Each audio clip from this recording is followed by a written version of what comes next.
আমি আজকে কই মাছ রান্না করব। মাছটাকে লবণ হলুদ দিয়ে ভেজে নিয়েছি আর মাছের ডিমটাকে এবার রান্না করব। তেল দিয়ে দেবো কড়াইয়ে, বিসমিল্লাহ। একটু পাঁচফোড়ন দিয়ে দেবো। মেথিগুলোকে উঠিয়ে ফেলে দেবো, এগুলো পড়লে মুখে তিতা লাগে।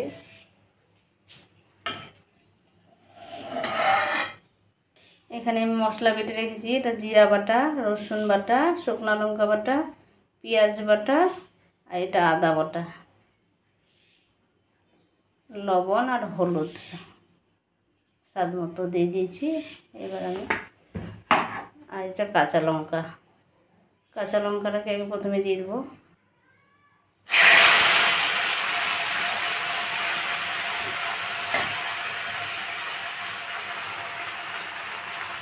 এবার এর মধ্যে আমি সব মশলাগুলোকে ঢেলে দেবো।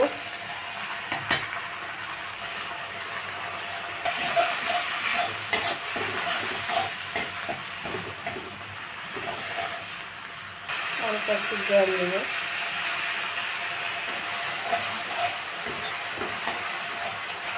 মশলাটা কষানো হয়ে গেছে, এবার আমি সরষে বাটা দিয়ে দেবো।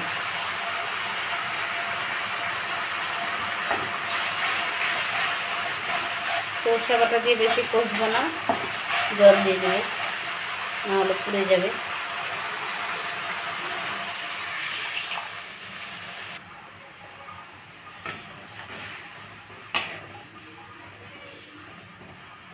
আর ঢাকনা থেকে কিছুক্ষণ রান্না করে নেব।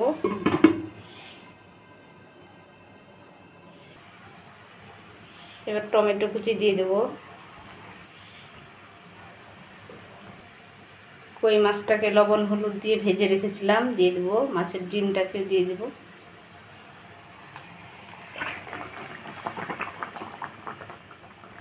ঢাকনা থেকে আরও 10 মিনিটের মতো রান্না করে নেব।